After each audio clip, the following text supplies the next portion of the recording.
Chapter 1. Tom and His Friends. Tom! Tom! Where are you? No answer.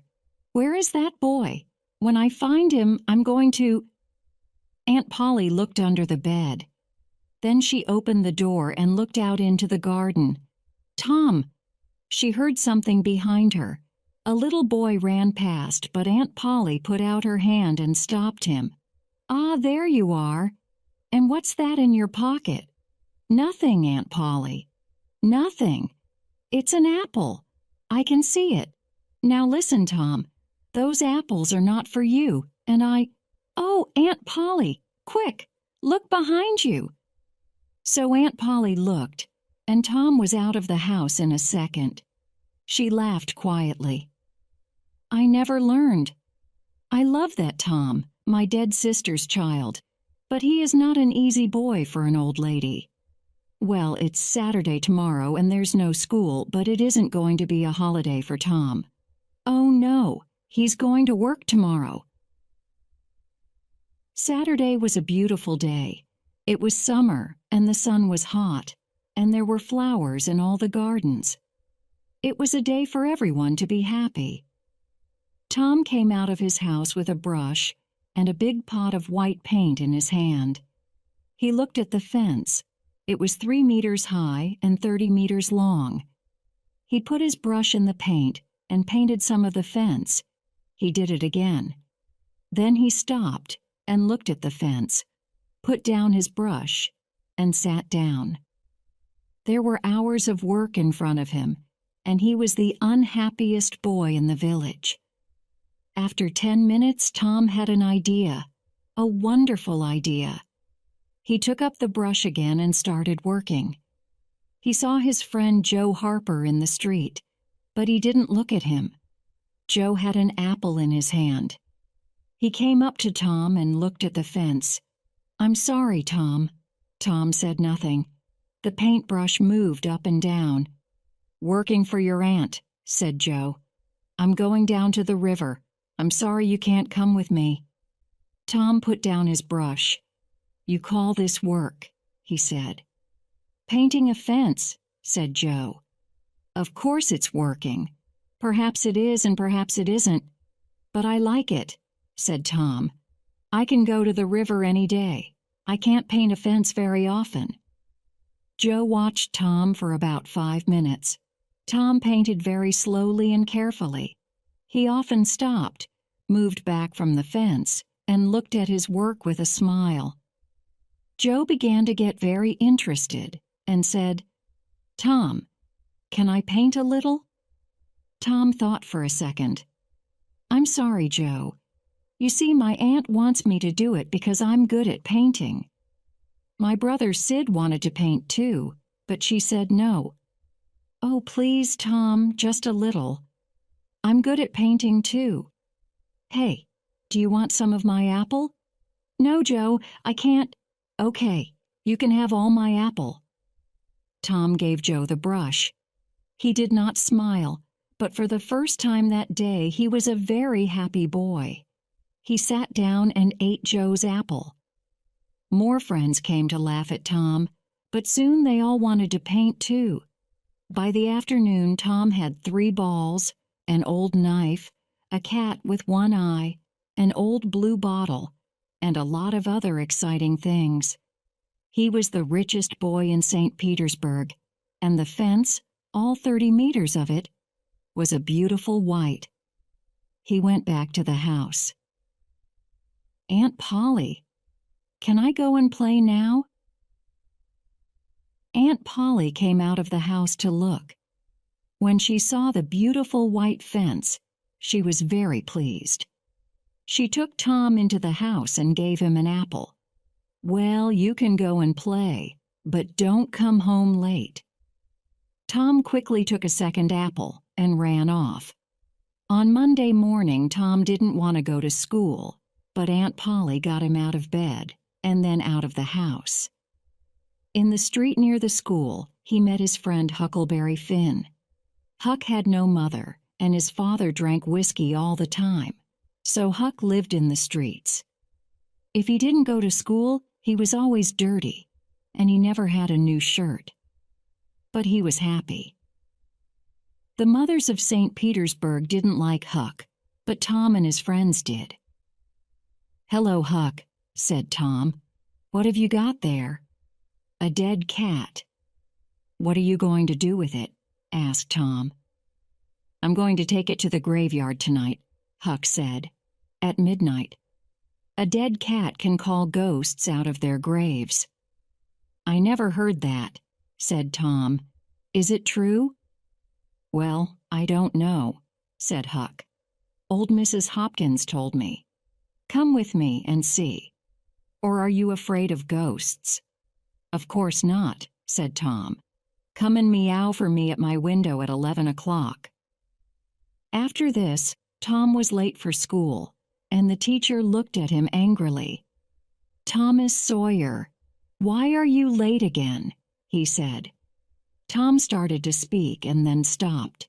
There was a new girl in the schoolroom, a beautiful girl with blue eyes and long yellow hair. Tom looked and looked. Oh, how beautiful she was! And in 2 seconds Tom was in love. He must sit next to her. But how? In the girls' half of the room there was only one empty chair, and it was next to the new girl. Tom thought quickly, and then looked at the teacher. "I stopped to talk with Huckleberry Finn," he said. The teacher was very, very angry. Boys were often late for school. That was bad, but talking with Huckleberry Finn was worse, much worse. The teacher took his stick, and 2 minutes later Tom's trousers were very hot, and the teacher's arm was very tired. "Now, Tom Sawyer, you go and sit with the girls." Some of the children laughed. Tom walked to the chair next to the new girl, sat down and opened his book. The other children started to work again. After 10 minutes, the girl looked up. There was an apple on the table in front of her. She put it back on Tom's half of the table. A minute later, the apple was in front of her again.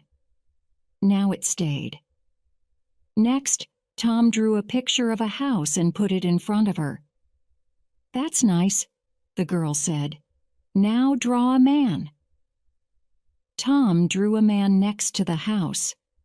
The man was taller than the house, and he had very big hands and very long legs.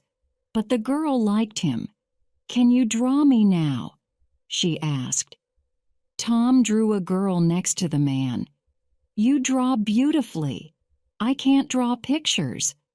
"I can teach you," said Tom. "After school." "Oh, please. What's your name?" Tom asked. "Becky. Becky Thatcher." Just then Tom felt a hand on his head. It was the teacher. He took Tom by the ear and moved him back to his chair in the boys' half of the room. Chapter 2. In the Graveyard. That night Tom went to bed at 9:30. He waited for Hack's meow, and at 11 o'clock it came. He climbed quietly out of the bedroom window, and then he and Huck walked out of the village with the dead cat.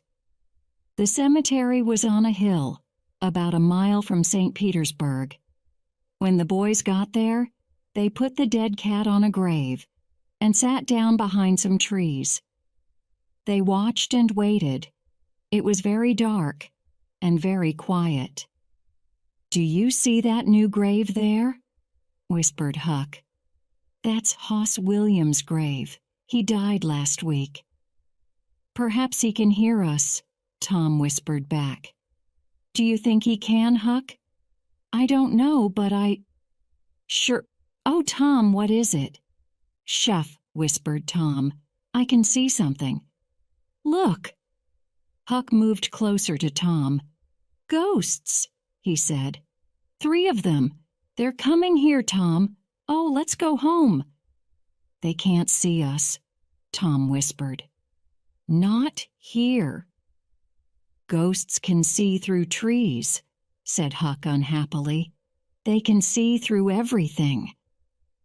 The ghosts moved quietly through the graveyard and came closer to the trees. Huck and Tom watched very afraid.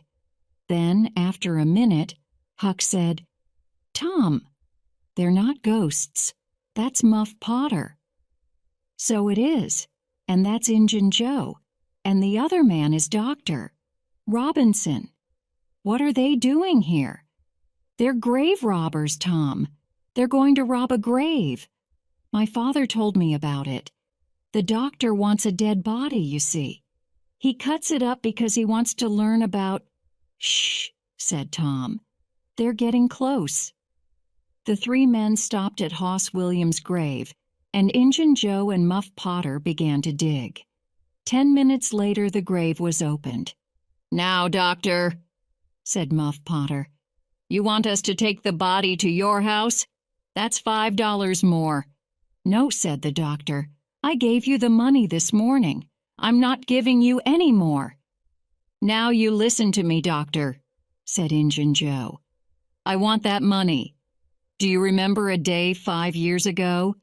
I came to your house and asked for something to eat, and you gave me nothing, nothing. So give me that money." He took the doctor's arm, but suddenly the doctor hit him, and Injun Joe fell to the ground. "Don't hit my friend," cried Muff Potter. He jumped on the doctor, and the two men started to fight. It all happened very quickly, and the two boys watched with open mouths. Injun Joe got up. He had Muff Potter's knife in his hand now, and he moved behind the doctor. Then the doctor hit Muff Potter on the head. Muff fell to the ground, and at the same moment the knife in Injun Joe's hand went into the doctor's back. The doctor fell to the ground on top of Muff Potter, and he did not move again. The two boys could watch no more. Very quietly, they moved away from the trees and then ran out of the graveyard and back to the village. Injun Joe stood by Hoss Williams' grave and looked down at the two men. Then he put the knife into Muff Potter's hand and sat down. 3, 4, 5 minutes went by.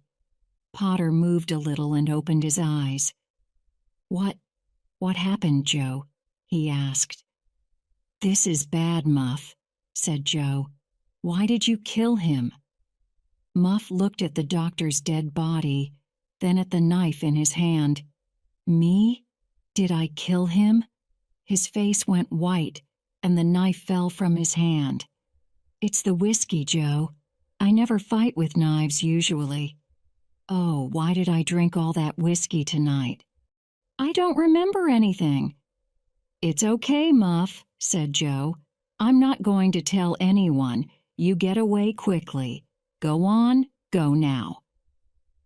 Muff Potter got up and ran away. Joe watched him for a minute.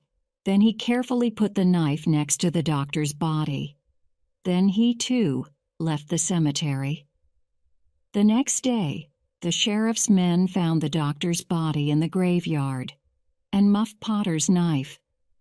That night, Muff came to the cemetery to get his knife. But the sheriff's men were there, and they took Muff to St. Petersburg's little jail. And there Muff sat for 4 weeks and waited for his trial. Tom and Huck could not forget that night in the cemetery. They were very unhappy and very afraid. "What are we going to do?" said Tom. "Muff Potter didn't kill the doctor. Injun Joe did. We saw him." "I know," Huck said. "But what can we do? We can't tell anyone. I'm afraid of Injun Joe. He's dangerous. And he's a killer. Do you want a knife in your back?" "Yes, I'm afraid of him too," Tom said. He thought for a minute. "I'm sorry for Muff Potter, but you're right. Huck, we can't tell anyone about Injun Joe." Chapter 3. On Jackson's Island. The summer holidays came, and there was no school. Tom didn't want to think about Muff Potter and Injun Joe, but it wasn't easy. At night, when he was in bed, he saw Injun Joe's face in the dark, and he couldn't sleep. But he couldn't talk to anyone about it. One hot summer's day, he and Joe Harper were down by the Mississippi River. They sat and watched the boats and fished and talked. "Let's get away from here," said Tom suddenly. "Let's go and do something exciting somewhere." "Okay," said Joe. "But what? And where?" "I know," Tom said. "Let's run away. Let's go and live on Jackson's Island. We can sleep out under the trees." Jackson's Island was in the Mississippi, 3 miles south of St. Petersburg. Nobody lived there. "Let's ask Huck Finn, too," said Tom. "But don't tell your mother or father or anyone. Go home and get some things to eat, and meet me here at midnight." So that night 3 boys in a small boat went down the river to Jackson's Island. They had some bread and some meat, and Huck had his pipe too. When they got there, they carried everything onto the island and made a fire under a big old tree. Then they cooked some of the meat over the fire, and oh, that meat was good, the best dinner in the world. Soon they stopped talking, their eyes closed, and they slept. The next morning, Tom woke up with the sun on his head and a smile on his face. Then Huck and Joe woke up, and the 3 boys ran down to the river to swim. After that, they fished, and soon they had about 6 big fish for their breakfast. They cooked the fish on their fire and ate them all. They were very hungry. "That," said Joe happily, "was a wonderful breakfast." After breakfast, they walked through the island, swam some more, talked, fished, and swam again. They came back to their fire in the afternoon. Suddenly, Tom looked up and said, "Listen, can you hear boats?" They listened, and then ran across the island to look for me down the river. There were 20 or more boats on the water. Every boat in St. Petersburg was out. "What are they doing?" asked Joe. "They're looking for a dead body, I think," said Huck. "They did that last summer when Bill Turner fell in the river and drowned." "Who's dead, do you think?" asked Joe. The boys watched the boats. Suddenly Tom cried, "I know who's dead. It's us. They're looking for us." This was wonderful. Tom looked at his friends. "We're famous," he said. "Everybody in St. Petersburg is talking about us, and they all feel sorry for us." Night came, and the boys went to sleep. But Tom didn't sleep, and when morning came, he wasn't there. "Huck, where's Tom?" cried Joe. I don't know," Huck began, "but look, there he is. Jay, he's swimming across to the island now. Hey, Tom." At breakfast, Tom told his story. "I went home last night," he said, "and listened at the window. Joe, your mother was there too, and she and Aunt Polly cried and tied. I heard some very interesting things. On Sunday, there's going to be a big funeral at the church, for us. And listen, I've got a wonderful idea." Huck and Joe listened and laughed, and yes, it was a wonderful idea. That night, the boys cooked some more fish, and after dinner, Huck got out his pipe and started to smoke. "Can we smoke too?" asked Tom. "I want to learn." So Huck made pipes for Tom and Joe, and the 3 boys sat and smoked. "Hey, I like smoking," said Tom. "It's easy." "It's nothing," said Joe. "I'm going to smoke every day." But after 10 minutes, Tom and Joe got quieter and quieter, and their faces went an interesting color. "I'm going for a little walk now," said Tom. He stood up carefully and walked away into the trees. "Me too," said Joe quickly. The 2 boys came back an hour later. but they didn't smoke their pipes again. On Sunday morning, there were no happy faces in St. Petersburg. Aunt Polly and Joe's mother and father were in the church, and all the boys' friends. The minister said some very nice things about the three boys, and the boys' families cried and cried. Everyone cried. And little Becky Thatcher did not stop crying for 1 second. There was a small noise at the back of the church, but at first nobody heard it. Then the minister looked up and suddenly stopped speaking. Everyone turned to look. Their mouths opened and stayed open. And into the church came the three dead boys. Tom first, Joe next, and then Huck. For a second nobody moved or spoke. And then the noise began. Aunt Polly and Joe's mother ran to the boys and took them in their arms. Aunt Polly cried and laughed and cried again. "Oh, Tom," she said, "you're a bad boy, but I love you." Suddenly the minister called out, "Oh, happy days! Sing, good people of St. Petersburg, sing and be happy." And everybody sang and smiled and laughed for a long time. It was St. Petersburg's happiest funeral. The weeks went by, and the judge came to St. Petersburg. On the day before Muff Potter's trial, Huck and Tom met in the street near Tom's house. Huck was unhappy. "Tom, you didn't tell anyone about, you know?" "No, I didn't. But Huck, what about Muff? People are saying he is the killer, and he's going to die." "But we can't tell anyone about Injun Joe," said Huck. "I don't want to die, too. Do you?" No, Tom didn't want to die, but he couldn't forget Muff Potter's face in the jail, old, tired, and unhappy. And Injun Joe was a free man. It wasn't right. That night Tom came home late and very excited. He could not sleep for 2 or 3 hours. The next morning, all the village was at Muff Potter's trial. Injun Joe was there too. Muff waited, a tired old man with a dirty face. The judge began the trial. Questions, questions, questions. Answers, answers, answers. And the answers were all bad for Muff Potter. "Yes, I found the knife in the graveyard next to Dr. Robinson's body. Yes, that's Muff Potter's knife. He always carries it. Yes, I saw Muff Potter in the village that afternoon. He had the knife with him then." Muff Potter began to look more and more unhappy. Then the judge said, "Call Thomas Sawyer." St. Petersburg sat up. What did young Tom Sawyer know? Everyone looked at him and waited. "Thomas Sawyer, where were you on the 17th of June at the hour of midnight?" "In the graveyard." "Why?"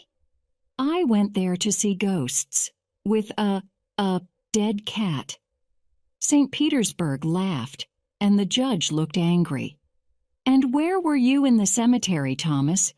"Behind the trees near Hoss Williams' grave." Injun Joe's face suddenly went white. "Now, my boy," said the judge, "tell us your story." And so Tom told his story, and St. Petersburg sat and listened to him with open mouths. And then Muff Potter fell, and Injun Joe jumped with the knife, and crash! Injun Joe jumped through the window and was out and away in a second. St. Petersburg loved Tom for a week, but Tom was not happy. Injun Joe was not in jail, and he was a dangerous man. Tom slept badly for weeks. The slow summer days went by. Injun Joe did not come back to St. Petersburg, and Tom began to forget. Chapter 4. Treasure. There is a time in every boy's life when he wants to go and dig for treasure. and that time came for Tom. So, one hot summer's day, he went to find Huck. Huck liked the idea of treasure. "Where are we going to dig?" he asked. "An old dead tree is best. Who puts the treasure under old trees?" "Robbers," said Tom. "And then they go away, or they forget to come back for the treasure." "There's a dead tree on Cardiff Hill," said Huck. "Let's go there. I've got an old pick and shovel." It was 3 miles to the old tree, and the boys arrived tired and hot. They dug for an hour or two, but they didn't find any treasure. Then they stopped, and Tom looked down at an old house at the foot of the hill. "Hey, look," he said. "Nobody lives in that old house. Let's go there. Old houses are always good for treasure." "Good for ghosts, too," said Huck. They took the pick and shovel with them, went down the hill, and entered the old house. They looked in all the rooms downstairs, and then went upstairs. But there was no treasure and no ghosts. Then they heard a noise. "LSHP," said Tom suddenly. "What's that?" "Ghosts," whispered Huck. There were holes in the floor, and through them the boys could see into the rooms downstairs. "No," Tom whispered. "It's 2 men. One is the old Spaniard. He came to live in the village last week. I don't know the other man." "Shh! Let's listen to them." The 2 men sat down on the floor. The Spaniard had a green hat and long white hair. The other man was small and dark. He took out a bag and started to open it. "It's hot in here," the Spaniard said. He took off his green hat, and then he took off his long white hair. "Tom," Huck whispered upstairs, "that's Injun Jovie. We took $650 when we robbed that house," said the second man. He took some money out of the bag. "We can take $50 with us now. What are we going to do with the 600? "Leave it here," said Injun Joe. "We can come back and get it next week. Here, give me the bag." He walked across the room to the fireplace, moved 2 big stones from the floor, and began to dig with his knife. Upstairs, the 2 boys watched excitedly. Treasure, $600 of wonderful treasure. Injun Joe stopped digging. "Hello, what's this?" he said. "There's something here. It's an old box." The 2 men got the box out and opened it. "It's money," said Injun Joe's friend. Injun Joe put his hand into the box. "There are thousands of dollars here," he said, and the 2 men looked at the money with happy smiles. "But who—" began Injun Joe's friend. "Don't ask," Injun Joe said. "It's our money now." "We can't take it with us today," said his friend. "What can we do with it? Put it back under the floor?" "Yes," said Injun Joe. Happy faces upstairs. "No, very unhappy faces upstairs." "Let's put it under the cross. Nobody goes there. We can take it there tonight." When night came, the 2 men carried all the money away. The boys did not go after them because they were afraid of Injun Joe. But they wanted very much to find that cross. For a week the 2 boys thought and thought about the treasure. It was under the cross. But where was the cross? In St. Petersburg, the boys watched the Spaniard carefully, but they didn't see a cross, and they didn't find the treasure. Chapter 5. In the Cave. The next Saturday was Becky Thatcher's birthday, and all Becky's friends were very excited. "It's going to be a wonderful day," Becky told Tom. "We're going to have a picnic by the river, and after that, we can visit McDougal's cave." So in the morning, a big boat took Becky, Tom, and all their friends down the river. There were some older children on the boat, too, but all the mothers and fathers stayed at home. Picnics are better without them. And it was a very happy, noisy picnic. After the picnic, the children took out their candles and ran up the hill to the cave. The mouth of the cave was dark, and some of the children were afraid at first. But caves are exciting, so in the end, everybody went in. McDougal's cave was very, very big, with hundreds of tunnels and rooms. The tunnels went up, down, and into the hill for miles. You could walk for days in McDougal's cave. Nobody knew all the cave, but many people knew the tunnels near the door. You could play all day in these tunnels. Tom, of course, knew them well. For an hour the children walked and ran through the cave, up and down the tunnels, in and out of the rooms. In the evening they came out and walked down the hill to the boat, tired but happy. When the boat arrived back in St. Petersburg, it was dark. Huck Finn saw the boat, but he did not know about the picnic. He did not go to birthday picnics, of course, because the mothers of St. Petersburg did not like him. But tonight, Huck was only interested in treasure, Injun Joe's treasure. Injun Joe was in an old building by the river, and Huck waited in the street near the building. Perhaps, he thought, Injun Joe's cross is in there, and the box of money. I must wait and watch. I can tell Tom about it tomorrow. But Injun Joe didn't come out. At midnight it started to rain, and Huck waited all night in the cold street. In the morning he could not move and he could not speak. He felt cold, then hot, then cold, then hot again. Mrs. Douglas, a woman from the church, found him in the street. She took him to her home and put him to bed, and there he stayed for 2 weeks. He was very ill, and so he did not hear about Tom and Becky. But on Sunday morning, all St. Petersburg knew about Tom and Becky, because they were not on the boat when it came back to the village. Where were they? Were they lost in the cave? And were they alive or dead?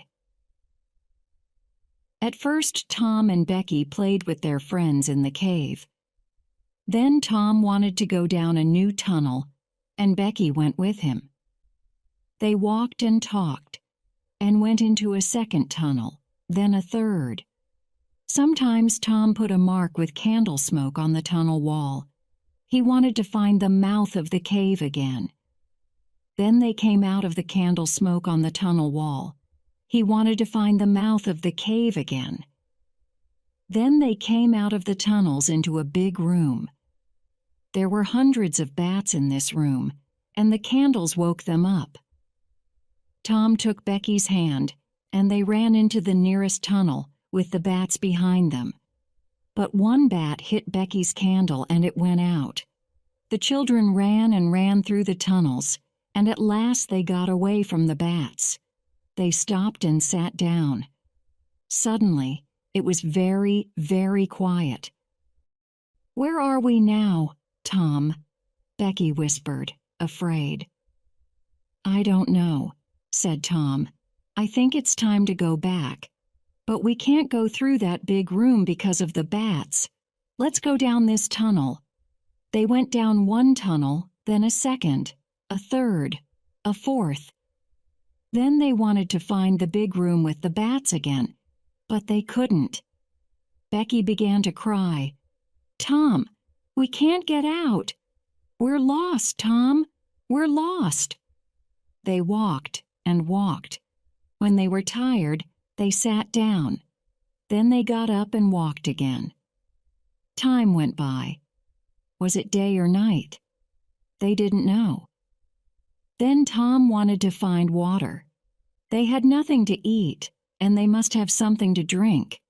They found a very small river and sat down next to it. "Becky," said Tom, We must stay here, near this river. This is our last candle, and—" He did not finish, but Becky understood. "Tom?"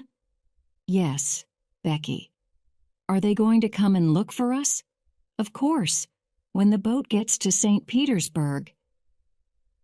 "But how can they find us, in these hundreds of tunnels? Oh, Tom, Tom, we're going to die in here." Becky started to cry again.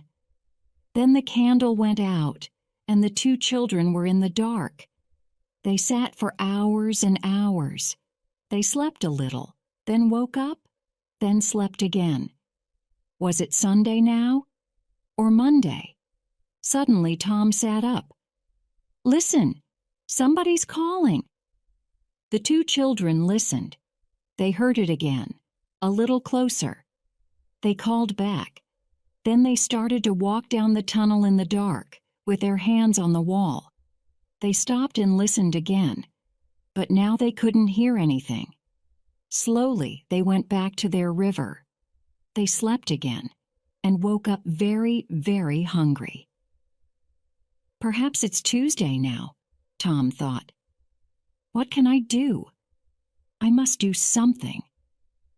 Then he had an idea. "Becky, listen. I've got a long string in my pocket. I can go down some of the small tunnels and get back to you with the string. You wait here." Slowly and carefully, Tom went down the first tunnel on his hands and knees. Then the tunnel wall on his right finished, and there was nothing.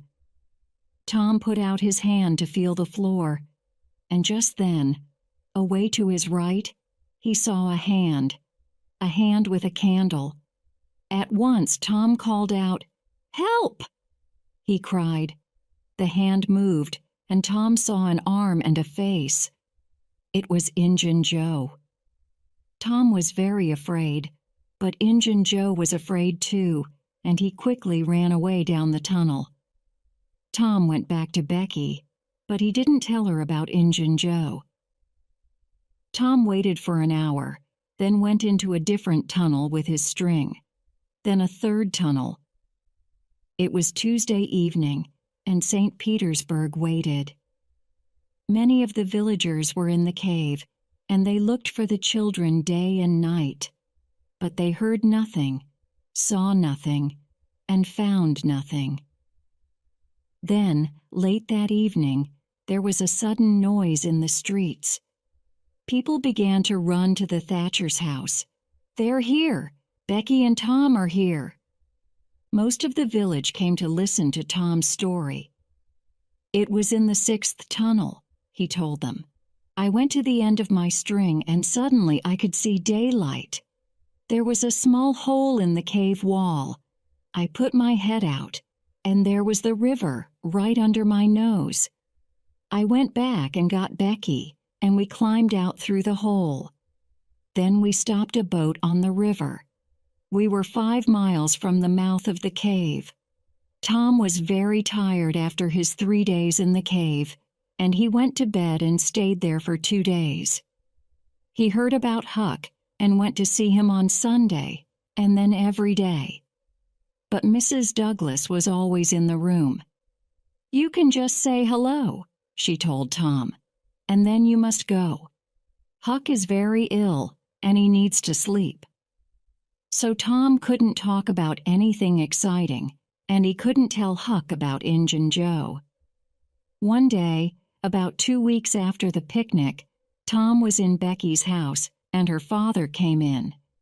"Well, Tom," Mr. Thatcher said, "would you like to go back to the cave again one day?" "I'm not afraid of that cave," said Tom. Mr. Thatcher laughed. "There are a lot of people like you, Tom, but nobody's going into the cave again. There are big doors across the cave mouth now, and nobody can open them." Tom's face went white. "But Mr. Thatcher, Injun Joe's in that cave. An hour later, 50 men were at the cave, and they opened the doors. In June, Joe was on the ground, dead, his face to the door, and his knife in his hand." Chapter 6, Under the Cross. The day after Injun Joe's funeral, Huck was out of bed. He and Tom walked slowly out of the village. They had a good long talk, and Huck heard all about the picnic, the cave, and Injun Joe. "We're never going to find the money now," said Huck. "Huck," said Tom, "the money isn't in St. Petersburg. It's in the cave. I know it is. Why was Injun Joe in the cave? Because he took the box of money there, right?" Huck looked excited. "Say that again, Tom. The money's in the cave, and we can get to it easily. Let's go there now. I've got some candles and a long string. We can take a boat and put it back later." 20 minutes later, the boys were in a boat on the Mississippi. They went 8 miles down the river, and then Tom stopped by some small trees. "Here we are," he said. Tom's hole was just behind the trees. Tom took a candle and climbed in. Huck climbed in after him. "Injun Joe never found this hole," said Tom. "Or he did find it and couldn't get through it. It's very small." The boys went carefully through the tunnels with their strings. Then Tom stopped. "I saw Injun Joe about here," he said. "And look, Huck, there's the cross. There was a big smoke cross on the tunnel wall." The boys looked up and down the tunnel, but there was no box of money. "Injun Joe said under the cross," said Tom. "Perhaps it's under the ground. Look, we can move these stones." The boys took their knives and began to dig by the tunnel wall. Very soon, they found a second, smaller tunnel under the wall. They climbed down into it and came into a small room. There was a bed, 2 whiskey bottles, some old shoes, and the box of money. When somebody finds treasure, everybody hears about it very quickly. The 2 boys carried the box through the village, and when they got to Aunt Polly's house, half the village was with them. Everybody went into the house. "Oh, Tom, Tom!" cried Aunt Polly. "What is it now? And what have you got there?" Tom put the box on the table and opened it. There were $12,000 in that box. And suddenly, Tom Sawyer and Huckleberry Finn were the richest people in St. Petersburg.